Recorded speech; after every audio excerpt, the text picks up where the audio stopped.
இந்த உலகில் மனிதர்கள் இரண்டு விதம். சரித்திரத்தில் தொலைந்து போபவர்கள் மற்றும் சரித்திரம் படைப்பவர்கள்.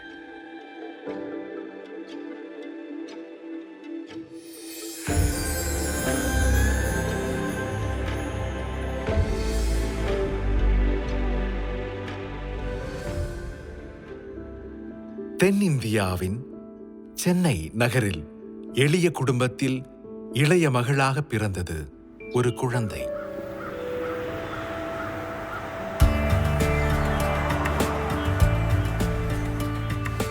பெனோ ஜெஃபைன் என்பது அவளது பெயர். பார்வையற்று பிறந்திருந்தாலும் அவளுக்குள் லட்சிய கனவுகள் இருந்தன. மறைக்கப்பட்ட பொக்கிஷம் என்பதுதான் அவளது எபிரேய பெயருக்கான அர்த்தம்.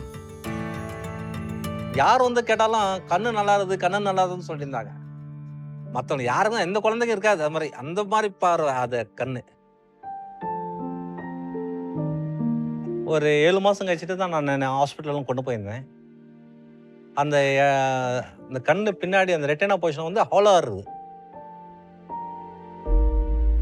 ப்ரெக்னெண்ட்டாக இருக்கிறப்போ 4th மந்த்லேருந்து 6th மந்த்துக்குள்ளே அந்த ஆர்கன் ஃபார்ம் ஆகும். அந்த சமயத்தில் அம்மாவுக்கு ரொம்ப உடம்பு சரியாத போனதால நான் கொஞ்சம் ஹெவி மெடிசன்ஸ் யூஸ் பண்ணணும். இந்த க்ரோத் ஆகாத காரணமே அதான் சொல்கிறாங்க.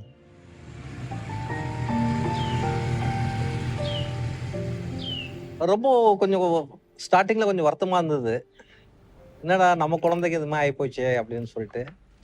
ஆனால் வந்து நாங்கள் ஒரே ஒரு மனநிலை தான் இருந்தோம். பிறந்த உடனே அவ தடுக்கி தடுக்கி விழுறப்போ நான் எப்படி வளர்ப்பேன்னு நான் ரொம்ப கஷ்டப்பட்டேன். ஆனா ஸ்கூல்ல சேர்த்துட்டு அவ படிக்கிறப்போ எல்லாம் அவளை பார்க்கும் பொழுது ரொம்ப இன்டெலிஜென்ட்டா படிச்சா.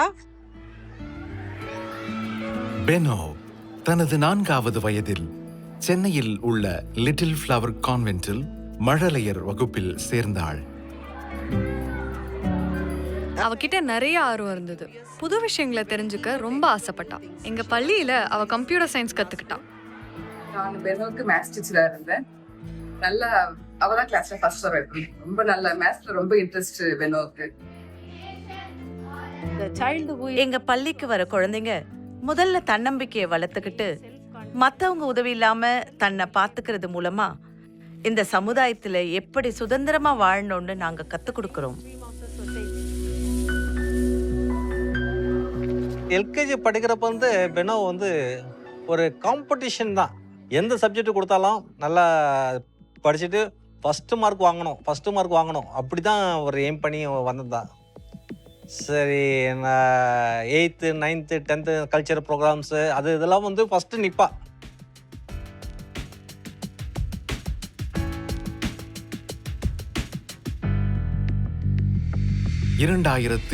ஆண்டு நியூயார்க் மற்றும் வாஷிங்டன் டிசியில் நடந்த சர்வதேச இளைய தலைவர்கள் மாநாட்டில் பங்கு கொள்ள பெனோ தன் 12ஆம் வகுப்பு முடித்த நிலையில் தேர்ந்தெடுக்கப்பட்டாள்.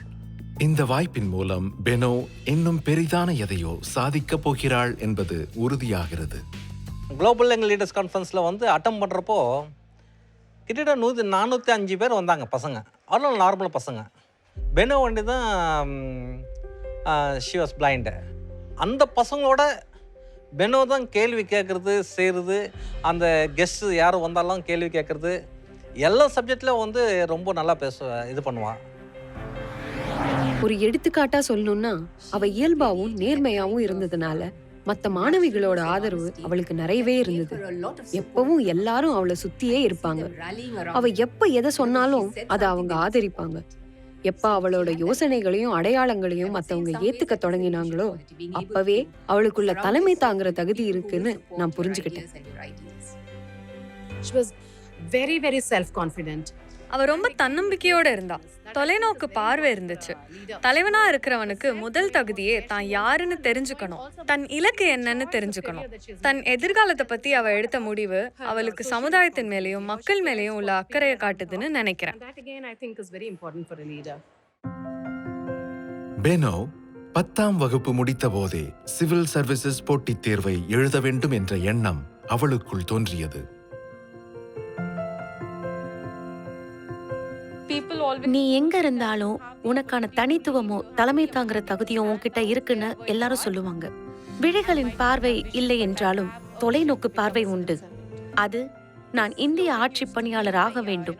இந்த வரிகள் தான் எனக்கான உத்வேகத்தையும் தூண்டுதலையும் கொடுத்துச்சு.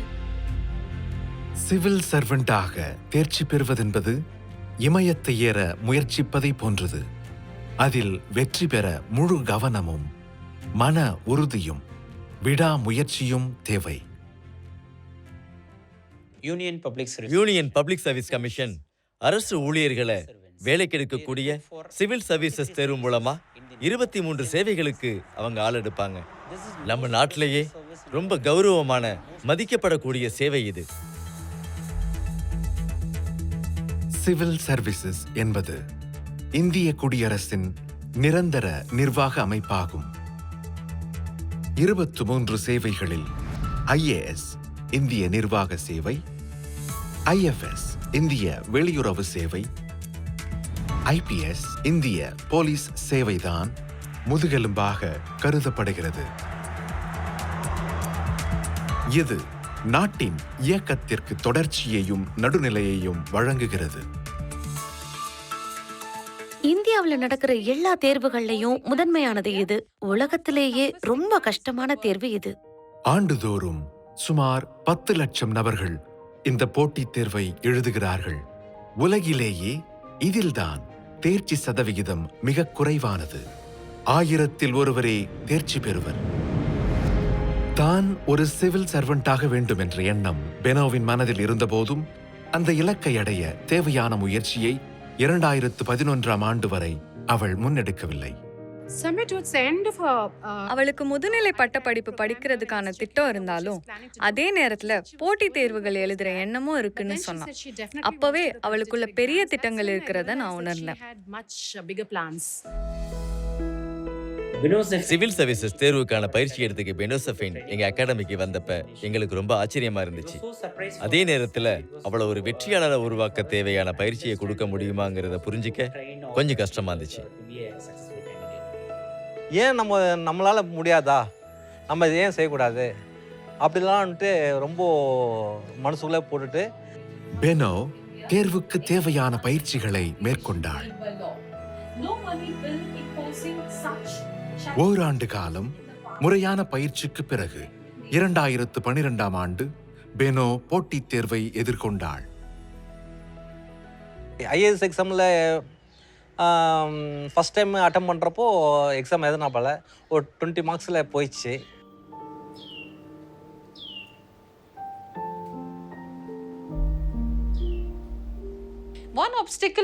இப்ப நினைச்சு பார்த்தாலும் அப்ப எனக்கு தடையா இருந்தது சிவில் சர்வீஸ்க்கு தேவையான எந்த புத்தகமோ பிரெயில் வடிவிலையோ ஒளி வடிவிலையோ இல்ல.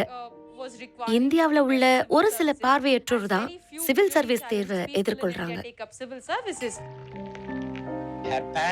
அவ அந்த தேர்வு எழுத அவளோட அம்மாவும் அப்பாவும் அவளுக்காக நிறைய நேரத்தை ஒதுக்குனாங்க. அப்புறம் ஆல் இண்டியா ரேடியோ நியூஸஸ் எல்லாம் கேட்பாப்புல, அவங்க அம்மாவை பேப்பர் ரீடிங் பண்ணுவாப்புல. நான் அவ ரீட் பண்ண சொல்றதெல்லாம் எத்தனை பேஜ்னாலும் ரீட் பண்ணுவேன். ஏன்னா பசங்க முன்னுக்கு வரணும்னு எனக்கு ரொம்ப ஆசை. என் அப்பாவுக்கு இதுல பெரிய பங்கு இருக்கு. நான் எங்க போகணும்னாலும் அவர் என்ன கூட்டிட்டு போவாரு. எனக்கு தேவையான எல்லா புத்தகங்களையும் வாங்கி கொடுப்பாரு. பெனோ தன் திறமைகளை வளர்த்துக் கொள்வதற்கு அனைத்து சவால்களையும் துணிவோடு எதிர்கொண்டாள். தனது ஒரே இலக்கை நோக்கி விடாமுயற்சியோடு பயணித்தாள்.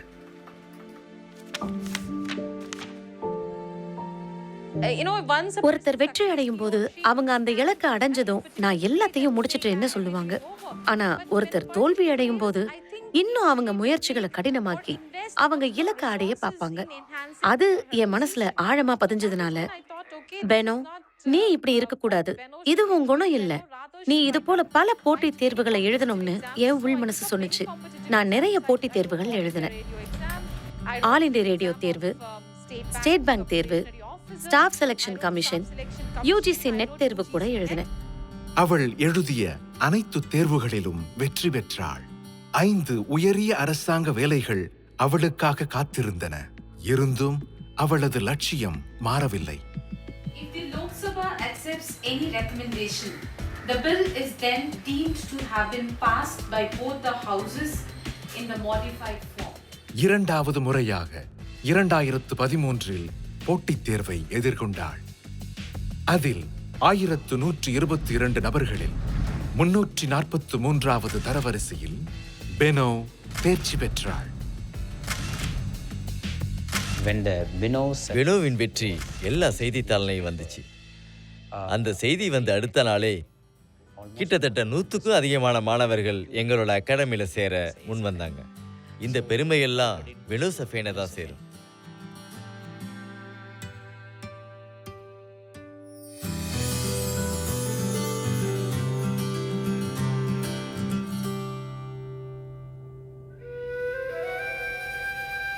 பெனோவின் வாழ்க்கையில் ஒவ்வொரு படியிலும் பல தடங்கல்கள் அவளுக்காக காத்திருந்தன.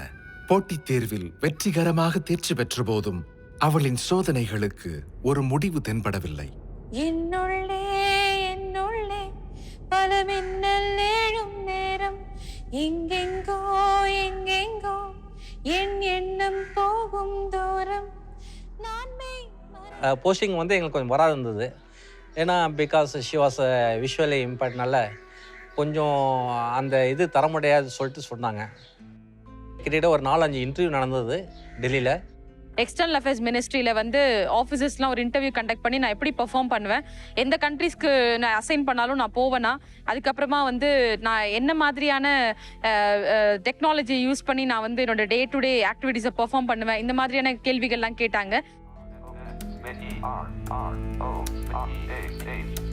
நார்மல் பீப்புளோட பெனோவனால என் பொண்ணுனால அல்ல முடியும் அப்படின்னு சொல்லிட்டு ப்ரூஃப் பண்ணோம்.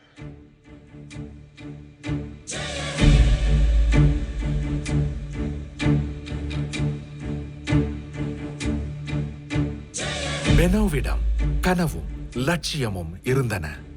இப்போது அவள் தைரியமாக சொல்லலாம், இன்னைக்கு நான் இந்தியாவோட முதல் பார்வையற்ற இந்திய வெளியுறவுத்துறை அதிகாரி. அவள் கண்கள் ஒளியை பார்த்ததில்லை, ஆனால் சரித்திரத்தில் என்றும் பிரகாசமாய் ஒளிர்ந்திருப்பாள். பல கனவுகளோடு தொடர் போராட்டத்தில் இருக்கும் பலருக்கு பெனோ கலங்கரை விளக்கமாக இருந்து வழிகாட்டுவாள். அவ இந்திய வெளியுறவுத்துறை அதிகாரி ஆனதுக்கு அப்புறமும் எங்க பள்ளிக்கு வந்து மாணவர்கள் மத்தியில உரை நிகழ்த்தினா. இப்ப எங்க மாணவர்களும் IAS ஆகணும்னு ஆசைப்படுறாங்க. நாங்கள் பண்ணாத காரையெல்லாம் அவள் பண்ணுறா. இப்போ இதெல்லாம் வந்து எங்களுக்கு சந்தோஷமாக தான் இருக்குது. இது ஒரு குறையாக எங்களுக்கு தெரியல. நிறைய பேர் வீட்டில் வந்து இது மாதிரி ஊனமாக பிறந்துச்சு அப்படின்னு சொல்லிட்டு நிறைய பேர் என்ன பண்ணுறாங்க, வீட்டில் முடிக்க வச்சிடுறாங்க. வீட்டிலே வந்து லாக் பண்ணிட்டு கூட வெளியே போகிறாங்க. வீட்டிலையே வச்சுக்காம வெளியெல்லாம் கொண்டு போயிட்டு அவங்க படிப்பு கொடுத்துட்டு அந்த குழந்தைக்கு வந்து படிப்பு நான் கொடுத்துட்டோம்னா அவளே வந்து ஷைன் ஆகிட்டு நாளைக்கு வந்து ஒரு முன்மாதிரியாக இருப்பாள். Bino is a fiend who has achieved an extraordinary feat. You've done it. You've conquered a peak. We are very proud of you. Go from strength to strength. May you be an inspiration for many others. That in the process, she proved herself better than those of her peers who were not challenged in the manner she was. பெரிய வெற்றி. ஏன்னா இந்தியாவுக்கே ஒரு வந்து நல்ல highest post என் பொண்ணு கிடச்சிதுன்னா ரொம்ப சந்தோஷமாக இருக்குது. நாங்கள் எல்லாமே மகிழ்ச்சியாக இருக்கோம். இந்த சரௌண்டிங்கில் எங்கள் ஏரியா சரௌண்டிங் ஃபுல்லாகவே ஐஏஎஸ் வீடுன்னு சொல்கிறாங்க. இங்க இருக்கக்கூடிய பிரமுகர்கள் நடுவுல நானும் ஒரு அதிகாரியா இருக்கிறத நினைச்சு பெருமையா உணர்றேன்.